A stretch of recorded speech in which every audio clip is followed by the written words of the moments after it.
আসসালামু আলাইকুম viewers, Sabinus কিচেনে তোমাদের স্বাগত জানাই।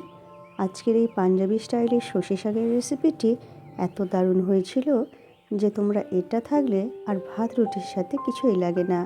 এই রেসিপিটি অবশ্যই একবার বানিয়ে দেখো, আশা করছি তোমাদের খুবই ভালো লাগবে। Aha. Yes.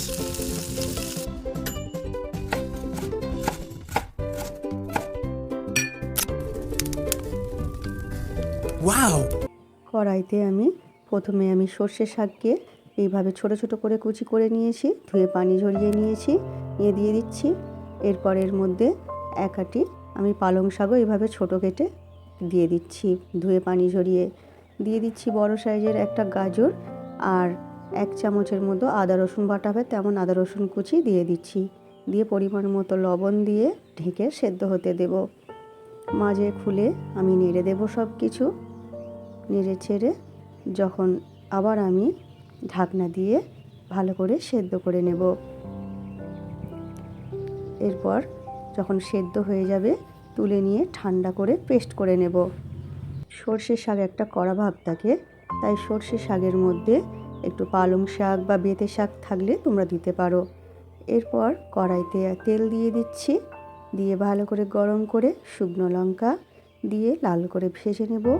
এরপর 1 চামচ আদা কুচি 1 চামচ রসুন কুচি দিয়ে দিচ্ছি, দিয়ে হালকা করে ভেজে নেব। ভাজা হয়ে গেলে এর মধ্যে একটু বেশি করে পেঁয়াজ কুচি দিয়ে দিচ্ছি। পেঁয়াজ কুচি দিয়ে হালকা লাল করে ভেজে নেব, বেশি কড়া করে আমি এখানে ভাজবো না। ভাজা হয়ে গেলে এরপর এর মধ্যে কয়েকটা কাঁচা লঙ্কা কুচি করে দিয়ে দিলাম। দিয়ে এরপর এর মধ্যে আমি 2টো ছোট সাইজের টমেটো পেস্ট করে দিয়ে দিচ্ছি।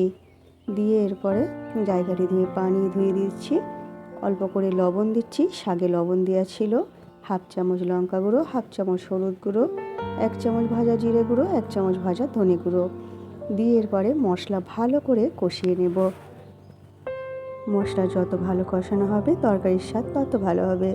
এরপর এর মধ্যে 50 গ্রামের মতো টক দই দিয়ে দিচ্ছি। হালকা টক আছে এমন দই এখানে ব্যবহার করেছি। দিয়ে এরপরে ভালো করে মশলা কষিয়ে নেব। কষানো হয়ে গেলে এর মধ্যে যে এখানে সর্ষের শাক ও পালং শাকের পেস্ট করে রেখেছিলাম এর মধ্যে এবারে দিয়ে দিলাম। দিয়ে এরপরে জায়গাটি ধুয়ে পানি দিয়ে এরপর ভালো করে নেড়ে চেড়ে দেবো। আমি এখানে অল্প করে একটু 1/2 চামচ চিনি দিয়েছিলাম, সেটা স্কিপ হয়ে গেছে। তোমাদের যদি পছন্দ হয় দিও। আর পাঞ্জাবি স্টাইল মানে মাখন দিতে হয়, তাই আমি এখানে 1 চামচ মাখন দিয়ে দিচ্ছি। দিয়ে ভালো করে নেড়ে চেড়ে এরপর ঢাকনা দিয়ে আমি এখানে 10 মিনিট অল্প আঁচে রান্না করে নেব। মাখন দেওয়ার পর এর স্বাদটা দ্বিগুণ বেড়ে যায়। এরপর তোমরা নামিয়ে পরিবেশন করো ভাত রুটির সাথে। আমার রেসিপিটি তোমাদের ভালো লাগলে লাইক কমেন্ট শেয়ার করে পাশে থেকো। আমার রেসিপিটি ফেসবুক থেকে দেখলে ফলো করে দিও, ইউটিউব থেকে দেখলে সাবস্ক্রাইব করে পাশে থেকো।